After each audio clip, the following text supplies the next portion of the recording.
Itu Rasulullah bersabda tadi, seandainya saya tidak takut memberatkan umatku, maka dia mulai akan diwajibkan keturunan. Karena apa? Itu sudah menjadi kebiasaan.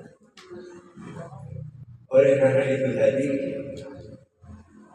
ia mulai yang di dalam puasa di dalam bulan Ramadan dinamai al-weh. Itu sama-sama yang mulai atau tahajud. Nah, tentang sholat tadi, sekali lagi tadi itu sholat. Kemudian nanti berikutnya juga puasa Ramadan. Perintah Allah kepada Rasul dan para sahabatnya tentang pelaksanaan puasa Ramadan itu baru terjadi pada tahun kedua Hijriah. Artinya Rasulullah menetap di Madinah tahun kedua. Kalau dihitung dari pengangkatan kenabian, Nabi Muhammad diangkat menjadi nabi setelah 15 tahun, kemudian baru dapat perintah untuk melaksanakan puasa Ramadan. Sama kayak tadi pertanyaan, apa Nabi dan sahabat tidak melaksanakan puasa Ramadan sebelum turunnya kutiba alaikumus syiyam itu? Ya Nabi dan sahabatnya belum memerintahnya belum. Pertanyaannya, apa Nabi enggak puasa? Puasa. Puasanya Nabi jadi yang diikuti adalah puasa para Nabi dan Rasul sebelumnya. Karena itu bunyinya kama kutiba alal ladzina min qablikum. Kami wajibkan puasa Ramadan sebagaimana kita wajib, sebagaimana Allah wajibkan kepada umat-umat terdahulu. Rasulullah melaksanakan puasa Senin Kamis. Hari Senin dan hari Kamis itu puasanya Nabi Ibrahim. Rasulullah SAW puasa Daud, sehari puasa, sehari enggak. Itu puasanya Nabi Daud. Karena itu Rasulullah mengatakan sebaik-baik puasa sunnah adalah sunnahnya Nabi Daud.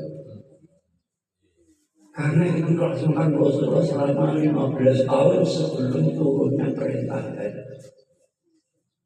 Demikian juga berdasarkan ayat Syahrul Ramadan allati unzila fihi al-Qur'an hudan linnas wa bayyinatin minal huda wal furqan wa man syahida minkum asyhara falyasum. Berdasarkan ayat itu, Allah sendiri mengatakan bahwa bulan Ramadan itu adalah momentum diturunkannya Al-Quran.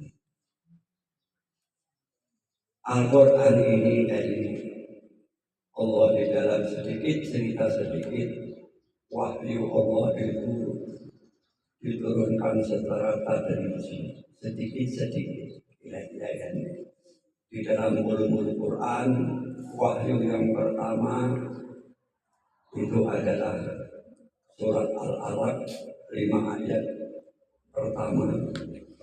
Kemudian setelah itu adalah surat Al-Qalam 5 ayat Al-Quran, Nun, Al-Qalam 5 ayat Nun, dan seterusnya. Kemudian Al-Fatihah. 3 surat ini diturunkan dalam waktu yang berdekatan. Nah, 3 wahyu ini adalah sebuah tanda bahwa Nabi Muhammad secara resmi dinubuatkan oleh Allah menjadi seorang nabi, tapi belum menjadi rasul. Karena 3 wahyu itu semuanya belum ada perintah untuk menyampaikan kepada umat yang lain. Kemudian setelah mendapatkan 3 wahyu ini, ada waktu jeda, sehingga Nabi merasa gelisah. Jangan-jangan wahyunya nggak turun lagi. Nah, setelah 40 hari dari wahyu yang ketiga itu baru turun wahyu yang keempat yang berbunyi ya ayyuhal mudassir qum fa'anzir wa rabbaka fakabbir wa thiyabaka fatahhir. Wahyu yang keempat inilah yang menunjukkan bahwa Nabi Muhammad SAW di samping seorang Nabi sekaligus seorang Rasul. Karena wahyu yang keempat ini mengandung perintah oleh Allah untuk menyebarkan syariat Islam ini. Oleh karena itu dalam bulan Ramadan ini yang di dalam ayat tadi adalah peringatan tentang diturunkannya Al-Quran. Maka menurut sunnah yang kuat oleh Rasul, perbanyaklah tilawatul Quran. Dan kita banyak membaca Quran. Kemudian memahaminya dengan tadarus.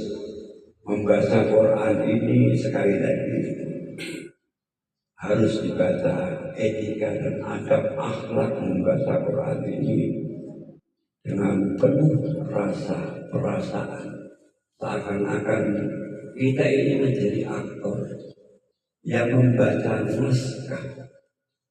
Ya. Sutradara dari Quran ini adalah Allah.